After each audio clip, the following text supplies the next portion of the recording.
Media మిత్రులకు అందరికీ కూడా నమస్కారాలు. ఈరోజు మా రాప్తాడు నియోజకవర్గం రామగిరి మండలం పాపరెడ్డిపల్లి గ్రామానికి ఒక పులివిందలకు సంబంధించిన ఎమ్మెల్యే ఈరోజు మా ప్రాంతానికి కూడా వచ్చినారు. ఈరోజు ఎమ్మెల్యే ఎందుకు వచ్చినారు అనేది కూడా ఒక్కసారి పబ్లిక్ కూడా నేను తెలియజేసే బాధ్యత ఉంది కాబట్టి నేను ఇప్పుడు ప్రెస్ మీట్ పెట్టాను. పాపరెడ్డిపల్లికి వచ్చింది మరి ఒక లింగమయ్య ఫ్యామిలీని పరామర్శించేకొచ్చాడా, లేదు అంటే ఆయన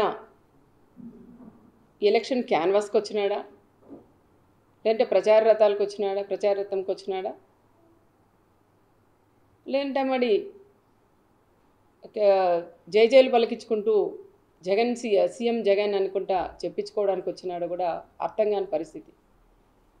ఒక లింగమయ్య ఫ్యామిలీలో లింగమయ్య చనిపోతే కనీసం ఆ ఫ్యామిలీని పరామర్శించకపోయినప్పుడు ఎంత డిగ్నిఫైడ్గా ఎంత ప్రశాంతంగా వెళ్ళాలనేది కూడా తెలియని వ్యక్తి ఒక పులివిందల ఎమ్మెల్యే అని కూడా మనం చెప్పొచ్చు.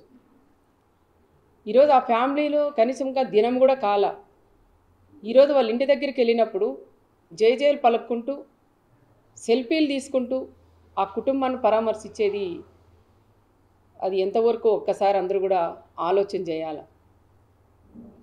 ఆయన ఇక్కడ ఏదో జనాలు లేక దాదాపు 8 నెలల నుంచి బయటకు కూడా వెళ్ళలేనట్లున్నాడు. ఈరోజు ఈ ప్రాంతానికి వచ్చి గ్రామాల్లో పరామర్శించి కాకుండా గ్రామాల్లో చిచ్చులు పెట్టి రెచ్చగొట్టేలాగా ఈరోజు ఆయన మాట్లాడడం కూడా అది కరెక్ట్ అయిన పద్ధతి కాదని కూడా నేను చెప్తాను. ఒక మాజీ సీఎం ఇప్పుడు ప్రజెంట్ ఎమ్మెల్యే ఆయన మాట్లాడే మాటలండి అవి. కనీసం ఒక్కటన్నా ఆయన నోటి నుంచి నిజాలు వచ్చాయా? ఇక్కడ చెప్తా ఉంటారు మాజీ ఎమ్మెల్యేలు అందరూ, వాళ్ళు చెప్పిన మాట ప్రకారం దీంట్లో ఎంత నిజం ఉంది, ఎన్ని అబద్ధాలు ఉన్నాయని ఒక్కసారి నువ్వు తెలుసుకోకుండా, నీకు ఇంటెలిజెన్స్ ఉంటుంది, తెలుసుకోకుండా నీ ఇష్టానుసారం నువ్వు వచ్చి ఇక్కడ పల్లెల్లో రెచ్చగొట్టి మాట్లాడడం అది ఎంతవరకు ఇదని కూడా నేను చెప్తున్నాను. కనీసం ఆయన మాట్లాడిన మాటల్లో గొడవలు పడినారు చిన్న అంటే నా రామగిరి మండలంలో ఈ ప్రాంతంలో ఫస్ట్ ఈ విధంగా జరిగింది. ఇలా జరగకూడదని కోరుకునేదాన్ని నేను. ఆ కుటుంబంలో లింగమయ్య చనిపోయినప్పుడు కూడా మేమంతా కూడా బాధపడినాం. ఇక్కడంతా జరిగాయి. పాపరెడ్డిపల్లి ఇంతవరకు చిన్న గొడవ కూడా లేదు, ప్రశాంతంగా ఉండే గ్రామం పాపరెడ్డిపల్లి గ్రామం. ఆ గ్రామంలో ఈ విధంగా రెండు ఫ్యామిలీల మధ్య గొడవల వల్ల ఈ విధంగా జరగడం, ఆయన చనిపోవడం, దీన్ని ఒక ఫ్యాక్షన్ మర్డర్గా సృష్టించి ఈ ప్రకాష్ రెడ్డి అనే వ్యక్తి ఒక ఫ్యాక్షన్ మర్డర్గా సృష్టించి ఆయనకు వచ్చే శక్తి లేక ఆయన్ని పులివిందల ఎమ్మెల్యేని పిలిపించుకొని ఇట్లన్నీ స్లిప్పులు దాదాపు ఒక 10 పేపర్లు రాసిచ్చి ఎన్ని అబద్ధాలండి. కనీసం దాంట్లో ఒక్కటన్నా నిజం లేకోకుండా పచ్చి అబద్ధాలు కూడా మాట్లాడిస్తూ అవన్నీ చూసుకుంటూ చదువుతున్నాడు ఆయన. మళ్ళీ అబద్ధాలు ఎక్కడ ఇంకా ఎక్కువ చెప్తానేమో అని. వాళ్ళు ఎక్కడ చిన్న దాని మీద కట్టెలతో కొట్టుకొని ఏదో అది అయ్యింది, దాన్ని తీసుకొని గొడ్డెలు అంటాడు, మచ్చకత్తెలు అంటాడు, ఇంకా వేరేటివన్నీ కూడా చెప్తారు. అలాంటివన్నీ వాడేది కూడా పులివిందల్లో. మీరు బాత్రూంలో చంపేదాన్ని సరిపోతాయి కానీ మాలాంటి ప్రాంతాల్లో అలాంటివి ఉండవయ్యా అని నేను జగన్కి కూడా నేను చెప్తున్నాను. వచ్చినావు నువ్వు గౌరవంగా మాట్లాడించు, కుటుంబాన్ని సహాయం చెయ్యి. నువ్వు వెళ్ళాలి కానీ పదే పక్కన చూసుకుంటూ వాళ్ళ లింగమయ్య భార్య వైపు వాళ్ళ పిల్లల వైపు చూస్తూ నిజమా ఎంతమంది వచ్చారా లేదని డిపార్ట్మెంట్ని అడగండి, ఎస్పీ గారికి ఫోన్ చేయండి, లోకల్ డిపార్ట్మెంట్ని అడగండి. ఇద్దరు పోయినారు అంటున్నారు, ఆ ఇద్దరి మీద కేసు పెట్టి లోపల పెట్టారు. అనవసరంగా రెచ్చగొట్టి 20 మంది 30 మంది అని చెప్పడం అది ఎంతవరకు సమాజమో ఒక్కసారి ఆ పులివిందల ఎమ్మెల్యే కూడా తెలుసుకోవాలా. మీ మాజీ ఎమ్మెల్యే రాసిచ్చినవన్నీ నువ్వు ఆడ చిన్నపిల్లలు చదువుకున్నప్పుడు కాఫీ రేట్ కొడతా అంటారు, గుడ్డి కంఠపాఠం కొట్టావా అంటారు టీచర్లు కూడా. ఆ విధంగా నువ్వు గుడ్డి కంఠపాఠం కొట్టి ఇక్కడ అన్నీ కూడా నువ్వు పచ్చి అబద్ధాలు కూడా మాట్లాడడం అది కరెక్ట్ కాదు అని చెప్తున్నాం. దీంట్లో మళ్ళీ ఒక ఎస్ఐని టార్గెట్ చేసి మాట్లాడతారు, పోలీసుని టార్గెట్ చేస్తారు. అయ్యా పులివిందల ఎమ్మెల్యేగా నీకు చెప్తున్నాం, మా నాయకుడు చంద్రబాబు నాయుడు గారు ఆ రోజు ప్రతిపక్షంలో ఉన్నప్పుడు బయటికి వేయాలన్న పోలీసుని పెట్టి అడ్డం పెట్టి మమ్మల్ని బయటికి రానిలేదు. మా నాయకునితో పాటు మాలాంటి వాళ్ళు కూడా మేము ధర్నాకు చేసిన ఒక మెమరాండం ఇచ్చేదానికి పైన ఎవరైనా చనిపోతే వాళ్ళు పరామర్శించే పోయినా ఒక ఫంక్షన్ పోయినా కూడా మీ తోపుని అడగండి ఎన్ని ఇబ్బందులు పెట్టినారని. ప్రతి అడుగున పోలీసుని ఇబ్బంది పెట్టి చెక్ పోస్టులు పెట్టి కనీసం బయటికి అడుగు పెట్టుకోకుండా చేసినది మీ ప్రభుత్వం కదా. నీ వైఎస్ఆర్ ప్రభుత్వం నువ్వు సీఎంగా ఉన్నప్పుడు ఇలాంటివన్నీ చేసి ఈరోజు దుర్మార్గంగా మా నాయకుడు చంద్రబాబు నాయుడు గారి గురించి మా గురించి మాట్లాడే స్థాయి కూడా నీకు లేదని నేను జగన్ రెడ్డికి కూడా నేను చెప్తున్నా. ఏదో వచ్చినావు పరామర్శించు, వాళ్ళకి ఏందన్నా సహాయం చేసి వెళ్ళంతే కానీ నువ్వు గ్రామాల్లోకి వచ్చి చిచ్చులు పెట్టడం అది సరికాదని కూడా చెప్తున్నా. సొంతం నీ చిన్నాయనని చంపితే అన్నా మా నాన్నని చంపారు న్యాయం చేయమంటే కూడా నువ్వు చేయలేని వ్యక్తి ఈరోజు నా మండలాల్లోకి వచ్చి నువ్వు న్యాయం చేస్తావంటే ప్రజలు ఏ విధంగా నమ్ముతారని ఒక్కసారి నువ్వు కూడా ఆలోచన చేయాలని కూడా నేను చెప్తున్నా. నువ్వు ఇక్కడ వచ్చి సెల్ఫీలకి జైలు పలికించుకునేదానికి ఇక్కడ వచ్చినావు అనేది కూడా క్లారిటీ ప్రజలందరికీ కూడా వచ్చింది. ఇంకో విషయానికి వస్తే కొంతమంది మాజీలందరూ వచ్చినారు, ఏం పని పాటలేదు, ఈరోజు వాళ్ళు జగన్ వస్తున్నారని సంకలు ఉద్దుకొని వచ్చినారు, జనాలను దోలినారు. మేము వద్దనలేదు. మేము 3 రోజుల నుంచి పోలీస్ డిపార్ట్మెంట్ కూడా చాలా ఇబ్బంది అవస్థపడుతుంది. ఎక్కడ గొడవలు లేకోకుండా ఆయన తీసుకొచ్చి పంపించాలనే దాని మీద ఉన్నారు. కానీ అలాంటి పోలీసును కూడా ఈరోజు మీ ప్రభుత్వం మాకు అట్లా మేము వాడుకోలేదు. మా నాయకుడు చంద్రబాబు నాయుడు గారు కూడా ఎప్పుడైనా పోలీస్కి మంచి గౌరవం ఇస్తారు. ఈరోజు నువ్వు డ్రెస్సు చొక్కా చూపించేయమంటావయ్యా, నేను మళ్ళీ సీఎం అయితే ఖబర్దార్ మళ్ళీ మిమ్మల్ని అందరినీ ఎక్కడ పెడతాను తొక్కతానంటావా? మరి పోలీసులు కూడా ఇప్పుడు కూడా స్పందించాలి. మీరు మా జిల్లా ఎస్పీ గారు రత్నమ్మ గారు కూడా స్పందించాలి. ఆ రోజు ఎప్పుడైతే మన పోలీసుల మీద కూడా ఇబ్బంది పెట్టి అమ్మల్ని అక్కల్ని తిట్టారో ఆ రోజే మీరు గట్టిగా ప్రెస్ మీట్ ఇచ్చి వాళ్ళ మీద చర్యలు తీసుకుంటే కూడా అది ఇంతవరకు కూడా వచ్చేది కాదు. ఆఫ్టర్ ఒక ఎస్ఐని పట్టుకొని నువ్వేందయ్యా ఒక బ్రోకర్ అంటావు, రకరకాలుగా కూడా ఒక ఎస్ఐని మాట్లాడతావు. నీ స్థాయి ఎక్కడా? కనీసం పైన వాళ్ళు ఏది చెప్తే చేసేవాళ్ళు. ఒక ఎస్ఐని పెట్టుకొని వాళ్ళు ఎన్ని కష్టాలు పడి ఆ ఉద్యోగాలు తెచ్చుకుంటారు. అలాంటి కుటుంబాల మీద మీరు ఈ రకంగా ఇంత దారుణంగా ఒక సుధాకర్ ఒక బీసీ కులస్తుడైనా వాళ్ళ మీద ఇంత దుర్మార్గంగా మీ మాజీ ఎమ్మెల్యే మాట్లాడినవన్నీ చెప్పించినవన్నీ నువ్వు మాట్లాడితే అది ఎంతవరకు నీ విజ్ఞతకే వదిలేస్తానని కూడా చెప్తున్నా. మా పోలీస్ కూడా ఈరోజు డీజీపీ దగ్గర నుంచి కింద ఎస్ఐల దాకా మీరు వస్తున్నారని అడగడిగిన వాళ్ళు ఎక్కడ కూడా పోలీసు ఎవరిని కూడా వాళ్ళకు వచ్చే వాళ్ళు కూడా కార్యకర్తలను ఆపొద్దని చెప్పి నేను కూడా నా కార్యకర్తలకి నచ్చజెప్పుకొని ఎక్కడ గొడవలొద్దు కక్షలొద్దు, వచ్చేవాడు వస్తాడు పోయేవాళ్ళు పోతారు, వస్తాడు పరామర్శిస్తాడు 1 గంటలో వెళ్ళిపోతారు, వాళ్ళ గురించి మనకు అవసరం లేదు, మీ పనులు మీరు చేసుకోండి అని చెప్పి మా వాళ్ళకి ఈరోజు ఏ గొడవలు కూడా ఆపే దానికి కూడా మేము ప్రయత్నం చేయలేం. మరి పోలీసులు కూడా రెడ్ కార్పెట్ పర్సన్ నీకు వచ్చేదానికి అది చూడండి ఒకసారి. మాకు ఆ రోజు రెడ్ కార్పెట్ కాదు కదా, ఒక పోలీసు కూడా మమ్మల్ని అడుగు పెట్టనీలేదు, కాలు కింద పెట్టలా. ఈరోజు రెడ్ కార్పెట్ వేసి మేము ఇక్కడ నేను ఆహ్వానించారు మా డిపార్ట్మెంటు. ఇంత చేస్తే కూడా మీరు ఈ విధంగా అంటారు. ఆ రోజు మా ఆయన పరిటాల రవి గారు ఉన్నప్పుడు పులివిందలకు కూడా నువ్వు అడగడగినా చెక్ చేపిస్తూ 1 వెహికల్ 2 వెహికల్లో వెళ్ళాలని మీ ఆయన సీఎంగా ఉన్నప్పుడు మా ఆయన పరిటాల రవి గారి అక్కడ మీ ఊరికి పిలిపించుకొని మీ కసి మీది ఏదన్నా ఉంటే అక్కడ తీర్చుకోవాలని కదా ఆ రోజు పరిటాల రవి గారి మీద కేసు పెట్టి ఎన్ని ఇబ్బందులు పెట్టినారో ప్రజలు ఉన్నారు. నిన్న కూడా మాట్లాడుతున్నారు. ఆ రోజు రవి అన్న పోయినప్పుడు ఇన్ని ఇబ్బందులు పెట్టినారు.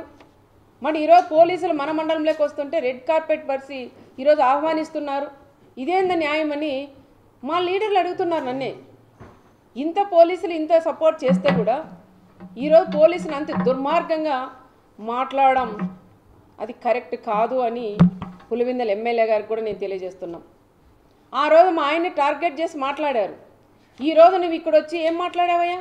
లింగమయ్య కుటుంబాన్ని పరామర్శించి మాట్లాడు, అంతేగాని రాప్తాడు ఎమ్మెల్యే నన్ని నా కుమారుని టార్గెట్ చేసి నువ్వు మాట్లాడుతున్నావు. ఆ రోజు మా ఆయన్ని టార్గెట్ చేసి నువ్వు మాట్లాడి ఏం చేసినావో తెలుసు. మళ్ళీ ఈరోజు ఈ జిల్లాకు వచ్చి మా కుటుంబాన్ని మీదే నువ్వు ఎందుకు ఈ విధంగా రెచ్చగొట్టి మాట్లాడుతున్నావో ఒక్కసారి నువ్వు కూడా మళ్ళీ రేపు మన్నాడు ప్రెస్ మీట్ పెట్టి కూడా చెప్పే సమాధానం కూడా చెప్పాలని నేను పులివెందుల ఎమ్మెల్యే గారిని కూడా నేను కోరుకుంటున్నాం. ఈ విధంగా పరామర్శించకు వచ్చాడా, ఎంపీటీసీ ఎలక్షన్ దాని గురించి వచ్చాడా, ప్రచారానికి వచ్చారా, జై జైలు పలికించుకునేకి వచ్చినాడో అది కూడా ఒక్కసారి క్లారిటీగా మాకు కూడా చెప్పాలి. మరి ఎంపీటీసీ ఎలక్షన్ అంటున్నావు, నీకంతే దమ్ము మీ మీ ఎమ్మెల్యే, మీ మాజీ ఎమ్మెల్యే ఉన్నాడు, మీ మాజీ ఎమ్మెల్యే రాష్ట్రం అంతా జరిగింది ఎలక్షన్లు, మరి అందరూ ఎంపీపీలను చేసుకున్నారు. మరి తోపు ఎందుకు ఈ విధంగా 8 మంది ఎంపీటీసీలు ఉంటే ఎందుకు మీరు ఎంపీపీని చేసుకోలేనంత చేతగానే దద్దమ్మలైనారని కూడా నేను చెప్తున్నాను. నాకు ఉండేది ఒకే ఎంపీటీసీ, నువ్వు 9 మంది ఎంపీటీసీలు మీరు కనుక్కున్నావు, ఒక ఎంపీటీసీ మీకు చనిపోయినారు, 8 మందే మీకు ఉన్నారు. అది కూడా ఒకసారి గుర్తు చేసుకోండి. 8 మంది ఎంపీటీసీలు మీకు ఉన్నారు, నాకు ఒక ఎంపీటీసీ ఉన్నారు. నేను రాజకీయం చేయాలా, ఎంపీపీని చేసుకోవాలంటే నేను పోయి ఎక్కడ చేసుకుందు, సాక్షాత్తు నువ్వు కాదు కదా, జగన్ కాదు, జగన్ నాయన్ని వచ్చినా కూడా చేసుకునే శక్తి నాకుంది. నీ ఎంపీటీసీలు ఉన్నా నేను మా కండవాలు వేసైనా చేసుకుంటా.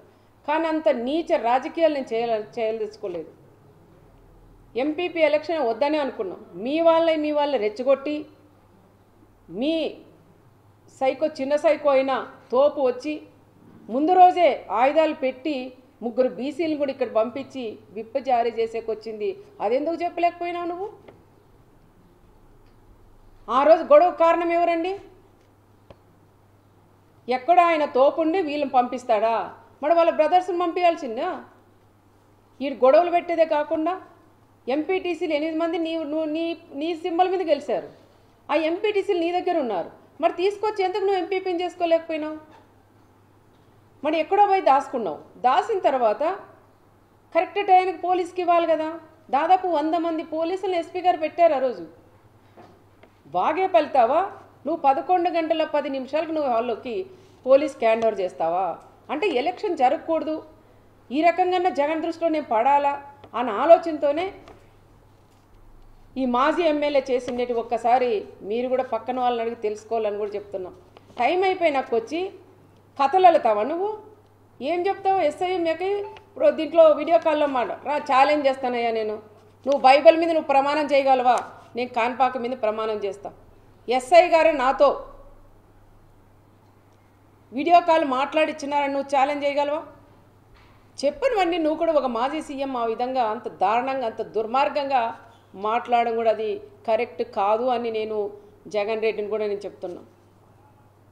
ఒక చిన్న ఉద్యోగం పట్టుకొని ఇంత దారుణంగా నువ్వు మాట్లాడడం, వీడియో కాల్లో మాట్లాడించుకొని నేను ఎంపీపీని చేసుకునేంత అంత దిగజారే కుటుంబం, పరిటాల కుటుంబం కాదని కూడా నేను చెప్తున్నా. అనవసరంగా పదే పదే చేతగాని మాజీ ఎమ్మెల్యే చెప్పిన మాటలు నువ్వు కూడా విని నువ్వు కూడా పేపర్లు తీసుకొని చదవడం అది కరెక్ట్ కాదు. ఇక్కడ ఏం జరిగిందనేది ఒక్కసారి తెలుసుకోవాలని కూడా చెప్తున్నాం. మరి రెండో రోజు ఏమైందయ్యా మీకు? రెండో రోజన్నా రావచ్చు కదా. ఎక్కడో అక్కడెక్కడో సముద్రంతో తీసుకుపోయాడంట. అక్కడ తీసుకొని పోయి మేము 10:30, 11 అయితేనే లేదు నేను ఎలక్షన్ బాయ్కాట్ చేశాను అని. నీ చేతగాని తనం కదా అది. ఒక మహిళ 4 సార్లు 3 సార్లు ఓడిపోయినాడు ఆయన. ఆ చేతగాని దద్దమ్మ ఈరోజు ఎంపీటీసీ ఎలక్షన్లో సునీతమ్మ అడ్డుకుంటుందంటావు. ఒక ఆడ మనిషి చేతలో నువ్వు అడ్డుకుంటున్నారంటే నీ పక్కన కూర్చుండే నీ మాజీ ఎమ్మెల్యేలు కూడా నవ్వే పరిస్థితి కూడా ఏర్పడుతుంది. చేతగాని మాజీ ఎమ్మెల్యేలు కూడా ఈరోజు ఎంపీటీసీలను తీసుకొని పోయి వాళ్ళు ప్రమాణ స్వీకారం చేయించుకున్నారు. నువ్వేదో తోపు అని చెప్పుకుంటావు, ఇక్కడ చూస్తే తోపు లేదు, జీరో అయిపోయినావు. నువ్వు మాట్లాడతావా మా గురించి? మళ్ళీ పోలీసుల గురించి. పోలీసులు కూడా ఇప్పుడైనా తెలుసుకొని మాట్లాడాలి. ఎందుకంటే మొన్న జరిగినప్పుడైనా ఎస్పీ మేడం గారికి కూడా నేను చెప్తున్నాం, పదే పదే పోలీసుల్ని టార్గెట్ చేసి మాట్లాడుతున్నారు. అమ్మా ఇప్పుడైనా ఎస్పీ గారు మీరు మాట్లాడండి, మీ వాళ్ళకు కూడా మీరు భరోసా ఇవ్వండి. మీరు ఎందుకు సైలెంట్గా ఉన్నారో నాకు కూడా అర్థం కాలేదు. ఒక మహిళ ఎస్పీ వచ్చిందని ఎంతో గర్వపడినా, ఒక మహిళగా నువ్వు గర్వంగా మమ్మల్ని కూడా తలెత్తుకునేలాగా చేయాలి. మీరు ఒక ప్రెస్ మీట్ పెట్టండి. ఏం జరిగింది ఆ రోజు లింగమయ్య దాంట్లో ఏం జరిగింది, ఇప్పుడు ఏం జరిగింది, ఈరోజు జగన్ రెడ్డి ఏం చెప్పారు, పోలీసులు నిజంగా అడ్డుకున్నారా, ఈ విషయాలన్నీ కూడా చెప్పే బాధ్యత ఇది ఎస్పీ గారి మీద కూడా ఉంది. ఇప్పుడు కూడా మీరు నోరు తెరవకపోతే చాలామంది మీరేం పెద్ద ఆఫీసర్లు పైన వెళ్ళిపోతారు, చిన్న పోలీసులు బలైపోతారు తల్లి. ఇప్పుడైనా మీరు ఒక ప్రెస్ మీట్ పెట్టండి అని ఒక ఎమ్మెల్యేగా మిమ్మల్ని కూడా నేను కోరుకుంటున్నాం. ఎక్కడ చూసినా అడ్డుకుంటున్నారు అంటున్నారు.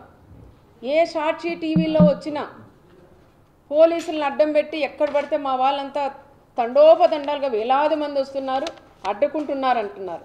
రండయ్యా, ఎక్కడ అడ్డుకున్నారు? ఒక్క ప్లేస్ చూపించండి. మీరే సాక్షి ఛానల్ జిల్లాలో ఉండేటువంటి మండలాలు కోటి ఉంటాయంటే అవన్నీ తెచ్చి గొట్టాలు పెడుతున్నారు. అడ్డుకున్నారు. అడ్డుకుంటే మరి ఇంతమంది 3000 మంది ఎట్లొస్తారు? హెలికాప్టర్ దగ్గరికి 3000 మంది పైన ఎట్లొస్తారు అంటున్నారు. పోలీసే అడ్డుకుంటే ఒక్క వెహికల్ కూడా రాదు. జగన్ దిగాల, పోయి పరామర్శించి బండెక్కి పోయే పరిస్థితి ఉండేది. కానీ ఆ పరిస్థితి లేకోకుండా మా నాయకుడు చంద్రబాబు నాయుడు గారు ఆ విధంగా వద్దు, ఎవరికైనా స్వేచ్ఛ ఉండాలా, రమ్మనండి, బందోబస్తు పెట్టండి, పంపించండి అని గౌరవంగా పంపిమ్మనే మా నాయకుడు చంద్రబాబు నాయుడు గారు చెప్పారు. మా నాయకుడే అనుకోనింటే ఈరోజు నువ్వు ఈ మండలంలోకి కూడా అడుగుపెట్టు. మా కార్యకర్తలు మేమే అనుకోనింటే ఈరోజు ఈ మండలంలోకి నువ్వు అడగ పెట్టవని మరొక్కసారి పులివెందుల ఎమ్మెల్యే గారు కూడా నేను పేరు పేరున కూడా నేను కూడా తెలియజేసుకుంటూ, పదే మీరు అనవసరంగా లేనివి ఉన్నట్టు సృష్టించి మాట్లాడడం కూడా అది కరెక్ట్ కాదు. ఏది ఏమైనా ఈరోజు మాట్లాడిన ప్రతి ఒక్క వర్డు పచ్చి అబద్ధాలు తప్ప దాంట్లో ఒక్కటి కూడా నిజం లేవు. నేనే అన్న టీవీ ఆఫ్ చేయండి, ఎన్ని పచ్చి అబద్ధాలు. ఏదైనా కనీసం దాంట్లో నిజాలుంటే 1% అబద్ధం చెప్పినా 99% నిజాలన్నా ఉంటే చూడొచ్చు. కానీ 99% కూడా 100% కూడా అబద్ధాలు తప్ప దాంట్లో ఒక్కటి కూడా. ఒక మాజీ సీఎం అయ్యా నువ్వు పచ్చి అబద్ధాలు మాట్లాడుతుంటే ప్రజలు నవ్వుతున్నారు. ఒక్కసారి మీరు కూడా ఆలోచన చేయాలని, ఏదైనా ఇలాగ వచ్చినప్పుడు మీరు కూడా ఏం మాట్లాడాలి ఏం మాట్లాడకూడదు అని తెలుసుకొని వస్తే కూడా బాగుంటుందని కూడా చెప్తున్నాం. ఈరోజు వచ్చినది కేవలం పరిటాల కుటుంబం టార్గెట్ చేయడానికి, లింగమయ్య ఫ్యామిలీని పరామర్శించడానికి వచ్చినట్లు వచ్చి ఇంత రాజకీయం చేసి ఈరోజు జగన్ రెడ్డి కూడా వెళ్ళారు. ఏది ఏమైనా మా కార్యకర్తలందరూ కూడా ధైర్యంగా ఉన్నాం. ఎవరు ఎన్ని అడ్డంకలు వేసినా ఏది చేసినా కూడా ఎవరు కూడా భయపడే పరిస్థితులు ఇక్కడ లేరు అని జగన్కి కూడా నేను తెలియజేస్తున్నాం. తల్లికి చెల్లికి న్యాయం చేయలేని వ్యక్తి ఈరోజు నా మండలంలో జరిగిన లింగమయ్యకి ఏమి న్యాయం చేస్తారనేది ఒక్కసారి సూటిగానే ఆయన కూడా నేను అడుగుతున్నా. అన్న మా నాన్న చనిపోయాడు, నాకు న్యాయం చెయ్యండి అని 2 చేతులు ఎత్తి జోడించి ఒక సునీతమ్మ జోడించి అడిగితే కూడా ఆ తల్లికి నువ్వు న్యాయం చేయలేని వ్యక్తి ఈరోజు లింగమయ్యకి నువ్వు ఏం న్యాయం చేస్తావయ్యా అని ఆయన్ని కూడా ఈరోజు నేను అడుగుతున్నా. ఇంకొకసారి ఎక్కడన్నా నువ్వు పోయినప్పుడు జైలు పలికించుకుంటూ ఎవరైనా చనిపోతే ఆ కుటుంబంతో ఏ విధంగా కూర్చొని పరామర్శించాలనేది కూడా తెలియని వ్యక్తి నువ్వని కూడా చెప్తున్నావు. ఎందుకు వస్తాయాల నవ్వులు? చావు అయిపోయి 9 రేపు దినమంట. ఈరోజు తను కూర్చొని నువ్వు ముందర మాట్లాడుతూ వెనక నీ వాళ్ళంతా కిలకిల నవ్వుతారా? వాళ్ళు ప్రాణం పోగొట్టుకొని ఆ కుటుంబం ఏడుస్తుంటే నీ వాళ్ళు నీతో పాటి నీకు నవ్వేది తెలియదు, ఏడ్చేది తెలియదు, రెండింటికి సంబంధం లేకుండా నువ్వు అక్కడ కూర్చొని ఆ కుటుంబాలను ఆ విధంగా మీ వాళ్ళందరూ కూడా నవ్వుకుంటూ వాళ్ళని పరామర్శించేది కూడా అది కరెక్ట్ కాదని మరొకసారి జగన్ రెడ్డి కూడా తెలియజేసుకుంటూ, మా గ్రామాల్లో చిచ్చులు పెట్టొద్దు అన్నావు, పెట్టావు. ఇంకోటి మా కార్యకర్తలందరూ ఒకటే ఛాలెంజ్ చేశారు. నువ్వు వస్తున్నావు బీసీలను నువ్వు చెప్తున్నావు, మరి బీసీలు నువ్వు వచ్చినప్పుడు ఈ రాప్తాడు నియోజకవర్గం ఒక బీసీ అభ్యర్థికి ఇన్ఛార్జ్ ఇవ్వమని ఛాలెంజ్ చేసి మా బీసీలందరూ కూడా అడిగారు. కురువ కమ్యూనిటీకి సంబంధించిన లీడర్లు అడిగారు, వాల్మీకి సంబంధించిన వాళ్ళు అడిగారు. మరి నువ్వు అది చేసేకి నీ చేత కాలేదు. కానీ పచ్చి అబద్ధాలు చెప్పేకి మాత్రం పాపరెడ్డిపల్లి హత్య లింగమయ్యని వాడుకున్నాడని ప్రత్యేకంగా కూడా తెలియజేసుకుంటూ సెలవు తీసుకుంటాను.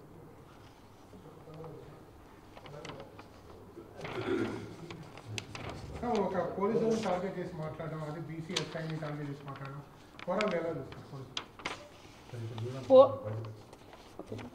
పోలీసుల్ని అదే చూడాలండి. ఎందుకంటే ఈరోజు జగన్ రెడ్డి వస్తున్నాడు, పులివెందుల ఎమ్మెల్యే వస్తున్నారని పోలీసులు కూడా రెడ్ కార్పెట్ వేసి ఆహ్వానించినారు. ఆ రోజు మా నాయకుడు చంద్రబాబు నాయుడు గారు ఎక్కడికి వెళ్ళినా దాదాపు 74 సంవత్సరాలు క్యాన్వాస్ ప్రచారాలకు ఏదైనా ప్రోగ్రాములు పోయినా లైట్లు ఆఫ్ చేసి నడిపించిన రోజులు కూడా మేము కళ్ళారా మాకు కళ్ళకు కట్టినట్లున్నాయి. ఆ విధంగా మేము కూడా చేయకోకుండా జగన్ రెడ్డి వచ్చినప్పుడు రెడ్ కార్పెట్ వేసి పోలీసుల్ని ఎక్కడ ఇబ్బంది లేకోకుండా వచ్చిన వాళ్ళ కార్యకర్తలు కూడా పంపించమని చెప్పిన నాయకుడు మా నాయకుడు చంద్రబాబు నాయుడు గారు. పోలీసు కూడా అదే విధంగా చేశారు. మరి పోలీసుని ఎందుకు టార్గెట్ చేస్తున్నారో అర్థం అంటే నీకు రెడ్ కార్పెట్ వేసిన దానిక, లేదంటే ఎక్కడ వాళ్ళు అక్కడ కట్ చేసి ఉంటే నీ దగ్గరకు ఒక పిల్లకుండా కూడా నీ దగ్గరికి రాదు. ఆ విధంగా చేసే శక్తి మా అన్న చంద్రబాబు నాయుడులో ఉంది. మరి ఈరోజు పదే పదే పోలీసులు కూడా చేస్తున్నారు. ఒక ఎస్ఐ అండి, ఒక బీసీకి సంబంధించిన ఒక ఎస్ఐని ఆయన ఎందుకు టార్గెట్ చేస్తున్నారో అర్థం కాల. ఆయన పదే పదే ఒక మాజీ సీఎం లెవెల్లో ఉండే వ్యక్తి ఒక బ్రోకర్ అంటాడు, ఒక ఎస్ఐ వచ్చి మన వీడియో కాల్లో మాట్లాడించినామంటారు. మన ఆ ఎస్ఐ కూడా ఎన్ని కష్టాలు పడుకొని చదువుకొని తల్లిదండ్రులు కూడా ఎంత కష్టాలు పెట్టి చదివించుంటారు. ఒక ఎస్ఐ అయితే ఎస్ఐది ఏముంటుందండి, పై స్థాయి వాళ్ళు ఏం చెప్తే చేసేవాళ్ళు. ఆ ఎస్ఐని ఏదో రకంగా ఆ తోపు చెప్పిన మాటలని విని ఆ ఎస్ఐని ఏదో రకంగా సస్పెండ్ చేయించాల. నీ గవర్నమెంట్లో ఉన్నాడు, 5 ఏళ్ళు ఆయన పక్కన పెట్టేశావు. మళ్ళీ ఈ గవర్నమెంట్లో ఆయన కరెక్ట్గా జాబ్ చేస్తుంటే ఈ రకంగా మళ్ళీ వీడియో కాల్లో మరి ఒకరితో పలికిచ్చు. నువ్వు ఒక అబద్ధం చెప్పేది కాదు, వీడియో కాల్లో మాట్లాడిచ్చాడు ఎస్ఐ అని చెప్తున్నావు. మరి ఒక్కరితో అయినా మీరు పలికించగలరా? అనవసరంగా మీరు పోలీసుల మీద కూడా పోవడం అది తప్పు అని చెప్తున్నాం. ఇప్పుడైనా జిల్లా ఎస్పీ గారు కూడా పదే పదే చెప్తున్న జిల్లా ఎస్పీ గారికి, మొన్న జరిగినప్పుడు పెనగొండలో అదే ఎస్ఐని డిఎస్పీని సిఐలంతా మాజీ ఎమ్మెల్యే తోపు ఇష్టానుసారం మాట్లాడినారు, అమ్మల్ని అక్కల్ని తిట్టారు. మరి ఆ రోజే ఎస్పీ గారు స్పందించి పోలీసులను ఈ విధంగా అరిశారని సీరియస్నెస్ తీసుకొని సీరియస్గా ఏదైనా వార్నింగ్ ఇచ్చింటే ఈరోజు ఇంతవరకు వచ్చేది కాదని నేను ఎస్పీ గారికి కూడా చెప్తాను. ఇప్పుడైనా తల్లి, ఇప్పుడైనా మీరు మేల్కొని పోలీసు కూడా మీ ద్వారా మీ నుంచి మీరు పెద్దలు అయిపోతున్నారు. కింద ఉండేవాళ్ళు, కింద స్థాయి వాళ్ళు ఎస్ఐఎల్ సిఐఎల్ కానిస్టేబుల్ ఉన్నారు, వాళ్ళందరూ కూడా ఇబ్బందులు పడుతున్నారు. వాళ్ళకు ఒక భరోసా ఇవ్వండి, ఒక ధైర్యం ఇవ్వమని మన ఎస్పీ గారికి కూడా నేను తెలియజేస్తున్నాను. వచ్చి ఉంటాడు ఆయనేను అంటే హెలికాప్టర్ ఏమైనా పగలగొట్టామా మేము? అంటే ఆయన మాట్లాడేది చిన్నపిల్లోడా పెద్దోడా సీఎమ్మా మాజీనా ఏమో అర్థం కావట్లేదు. ఆయన ఒక పులివెందుల ఎమ్మెల్యే, ఆయన అంతమంది పోలీసుని పెట్టాల్సిన అవసరం లేదు. ఒక ఎస్ఐ, ఒక 4 కానిస్టేబుళ్ళు, ఒక సిఐ ఉంటే చాలు. ఇంతమంది మా వాళ్ళు కూడా మా డిపార్ట్మెంట్ కూడా అతి ఉత్సాహంగా 3 ఎస్పీలని డిఎస్పీలు సిఐలు అక్కడ చిత్తూరు జిల్లా, అక్కడ మన కర్నూలు జిల్లా, అనంతపురం జిల్లా మొత్తం పోలీసులు అంటే తెచ్చి ఒక ఎమ్మెల్యేకి మరి మేము వెళ్తుంటామండి ప్రోగ్రాంలకు, అంత ఇస్తారా మాకు బందోబస్తు? ఒక డిఎస్పీ, ఒక ఎస్ఐ, ఒక సిఐ కానిస్టేబుల్ ఉంటే కూడా ఈరోజు ఆ ప్రోగ్రాం అయిపోయింది. ఇది అతి ఉత్సాహంతో మా పోలీసులు కూడా అతి ఉత్సాహంతో రెడ్ కార్పెట్ వేసి వాళ్ళు ఆహ్వానించారు. పోలీసులు ఎక్కడా కూడా వాళ్ళని ఎవ్వరిని కూడా అడ్డుకోలేదు. ప్రతి ఒక్క కార్యకర్త వాళ్ళు అడ్డుకోకుండా వచ్చినారు. అడ్డుకుంటే అంతమంది ఎవరు కూడా రారు. అనవసరంగా వాళ్ళు టీవీ వాళ్ళ ఛానళ్ళు ఉంటాయి కొన్ని, ఆ ఛానళ్ళు సాక్షి వాళ్ళు అయితే మండలానికి ఎవరు వచ్చినట్లున్నారు, ప్రతి ఒక్క వీధుల్లోనూ పెడుతున్నారు. అడ్డుకున్నారు. ఎక్కడ అడ్డుకున్నారయ్యా? మీ సాక్షి వాళ్ళు ఎవరైతే ప్రెస్ వాళ్ళు ఉన్నారో దమ్ముల మీద చేసుకొని మీరు చెప్పగలరా జగన్ రెడ్డికి పోలీసులు అడ్డుకున్నారని? పోలీసులు అడ్డుకున్నారని అది జనాలు రాక ఆ రకంగా కూడా చెప్పుకున్నారు. రెండోది వచ్చేసి హెలికాప్టర్ ఏదో అర్థం చేయలేదండి, ఎవరు తెలుసు అది? ఇంకా దాంట్లోకి ఎక్కినాక పరిటాల వాళ్ళు దాన్ని పగలగొట్టినాడని ఆ తోపు చెప్పలేదు. ఇంకా చెప్తాడేమో అది కూడాను, ఏదో పైనింటి రాయి ఇసిరిందాయమ్మా దానికి పోయిందని. నీకు తెలియదు హెలికాప్టర్ ఎట్లా ఉందనేది? అదే పనిగా నువ్వు రోడ్డు మీద పోవాల, బై రోడ్ ఇట్లని జనాలందరికీ ఇట్లా చేతులు ఊపుకుంటూ పోవాలన్న ఆలోచనతోనే హెలికాప్టర్ చూపిస్తూ ఆయన ఈ విధంగా రోడ్ మ్యాప్ పోయినాడు. కానీ పోలీసులు దీంట్లో పోలీసులకి దీనికి ఎటువంటి సంబంధం లేదు అని చెప్తారు.